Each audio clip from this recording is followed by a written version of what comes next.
So guys, as you can see, I have a massive amount of paint supplies and I need some way to neatly store them away where I'm not tripping over them, we're not cluttering up my shelves.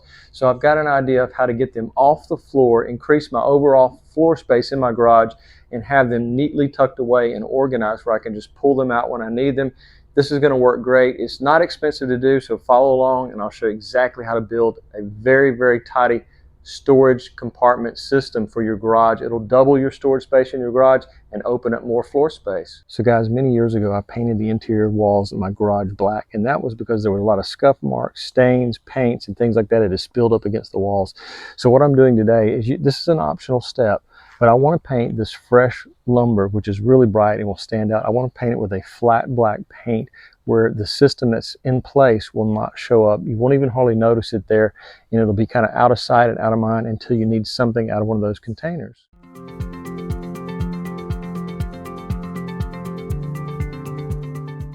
Now I went ahead and sprayed those first 3 boards because I want to kind of do a test to see which is quicker, to assemble it first and then spray paint it, or to spray paint first and then assemble it. So we'll find out either way, but this is the remainder of the lumber I bought because I'm going to do more than just this.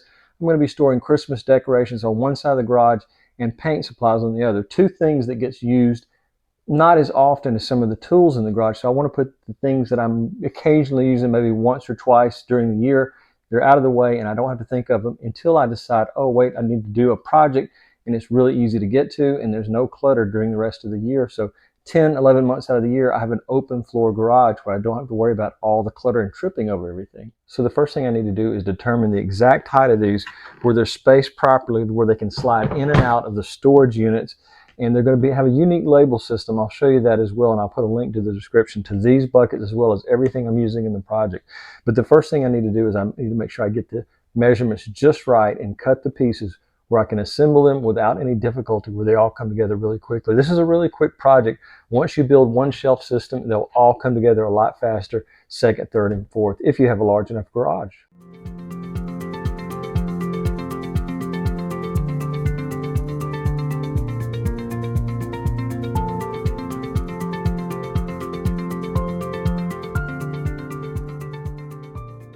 Now I've marked both on my 2x4 exactly where my 2x2s, or they're more of a 1x1, but I believe they call them 2x2s, where they're going to be attached to this board. The reason I have so much of this upper board is I want this to have at least 2 or 3 different screws going into the floor joist, where I don't have to worry about this thing dropping, bending, breaking, whatever, but we just want to make sure that it's safe. So what I've done is I'm just going to go all the way to the subfloor upstairs and have 2 or 3 screws in this, very long screws holding it in there in place, so I don't have to worry about any accidents happening. And this really does use an amazingly small amount of lumber. Once you create these, it takes 4 per sliding shelf, but you'll have two of our containers per shelf system, so 4 will actually hold 2 of our permanent storage containers.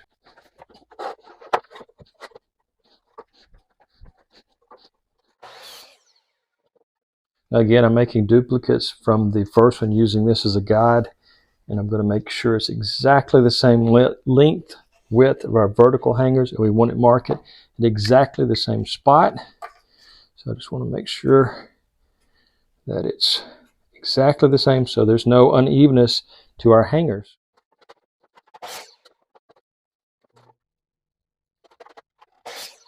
And this piece right here we'll have to use in a different project, or on this project in a different area. So we have 3, and we actually need 6.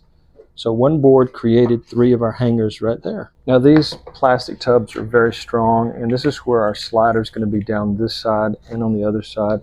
And that way we don't have to worry about this breaking. These are very strong and will last really for decades. So we're going to carefully measure the exact width so these slide in easy, but they can be easily removed anytime we need it. So this is where the bottom went. We don't need the wood going below this because we're going to have a crossbar going this way. So guys, what I'm doing is I want to make sure that I can pull this out there without too much difficulty. We don't want it to fall out, but at the same time, we don't want it all the way to the end because it's going to be hard to pull out. You're going to have to go all the way out and then pull down. So we want it to bring it in just a few inches, and that should make it a little bit easier. Also, you want a gap right here. You don't want it touching. That may make it hard to slide out. So we want a couple inches up there and a few inches back. So that should be about the right location. So guys, I did a little redesigning because we've got an air vent that's in the way, but we're looking at the top shelf level, and then there's going to be hanging baskets below this. So I'm going to take this out, paint it, let it dry, and then we'll put it in place. I might need a little bit of help there, but this is the top layer. Very stable, and I've used some very large 4-inch deck screws, so they are very sturdy and they're not going to come apart, and it's going to be able to support quite a bit of weight. So guys, I'm going to get up on my ladder here, and I'm hoping you can see me well, but I learned a lot of little things about putting these together, and probably the number one most important thing I learned is that the weight of these are in.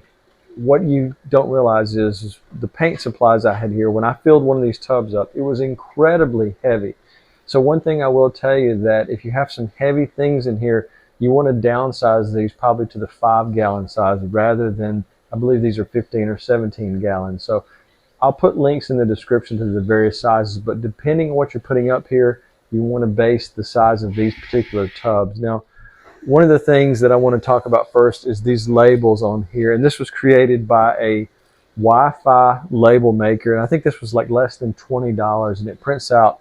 This is actually a printer. You go to your computer, you tell it what you want it to say, and it prints out for you, and it does a great job. It prints these little stickers out, and they're easy to read from a distance, and you can have the lettering size, the font size, it changes depending on what you want to print it as, but it's super easy to see even from 7-8 feet across the garage, so I'm really happy with that.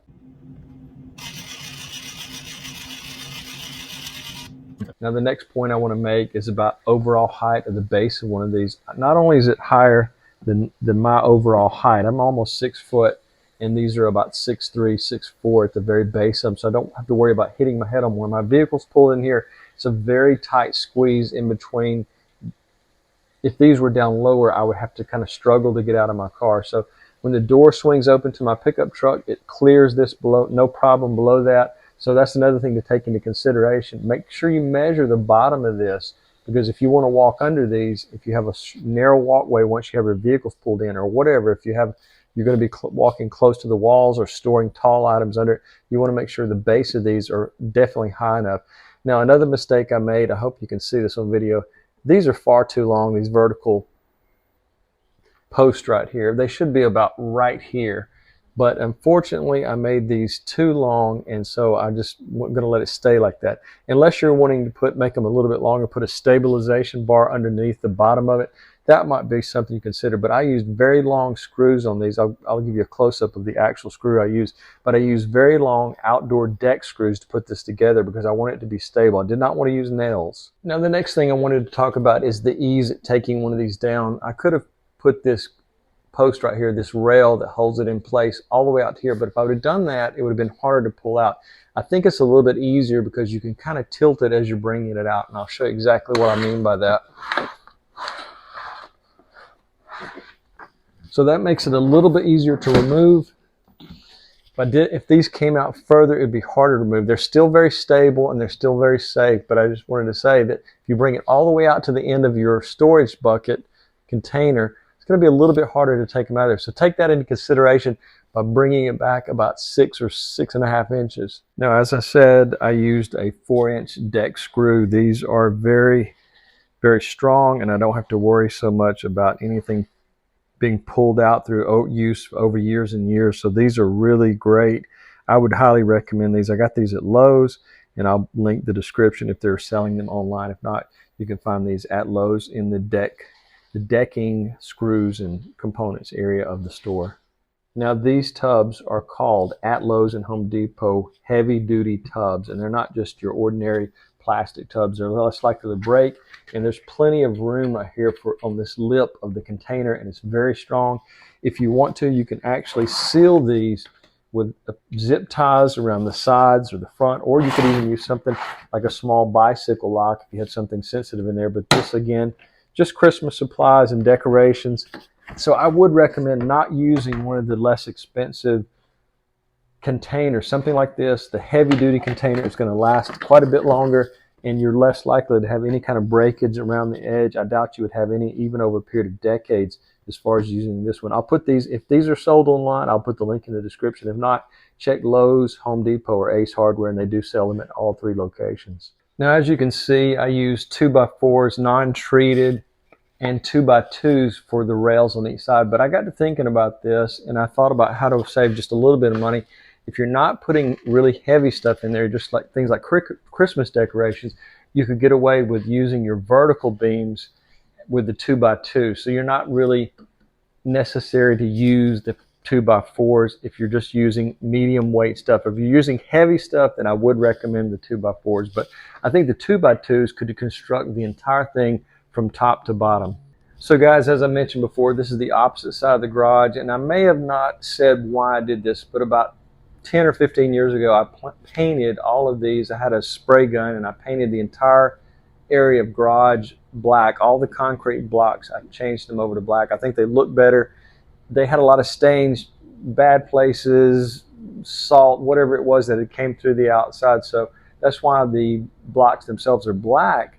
And I'm also creating the hanging system where the only thing you see is the lid, and you could even paint that black if you wanted them to be kind of less conspicuous and standing out. So on this side of the garage, I'm going to go with the 5-gallon, the exact same container, but it's sold in a 5-gallon size. And I think it'd be a lot safer when you're trying to get one of those down as far as weight. When you're trying to get down a full, I think it was 17 gallons, that gets really heavy really quickly. So what I'm going to do is do a lot smaller, and I'll just be able to put a lot more of them up there, and I'll label each one as to what it is. But putting a couple gallons of paint, if it's nearly full in each gallon, those tubs are really heavy. And so these tubs will hold about 2 gallons, and the weight will drop tremendously if that's all that's in there. So I'm going to line this up and show you how easy this is to put back in. You just have to make sure it's lined up, and you're going to slide it in on both sides. Something that you're not using very often, like paint or Christmas decor, this is the perfect system. It's out of the way. You don't have to worry about it falling because it's very stable and it's very safe, and these are very heavy duty, so you don't have to worry about any breakage of the plastic. So guys, the first time you build something is always a little bit more tricky because I was going from research I'd done on videos, on still images, and I wanted to kind of get an idea of exactly how I wanted to do it. But I think the second and third time I do this, it would be even easier. So it's a little bit of trial and error there. So basically, it's just made from untreated 2x4s and 2x2s. It's not that hard to put together. You just want to make sure you measure everything accurately and make sure the lips of your containers are well on the edges of this, because you don't want them close to the edge where it's going to slip off and cause a major breakage of anything you have in there or make a huge mess. So it really works well once it's put together. One other thing I wanted to mention is I did have microphone failure and camera failure of the battery of both. So I hope I did a good job of explaining how I assembled it, but I'm kind of still iffy. It was a multi-day process. So if you have any questions about this video, any previous videos, please become a public subscriber first. And that way I'll see that you've done me a favor by subscribing, and I'll definitely do you a favor by giving you the most accurate answer to your question that I can. Have a great day, guys.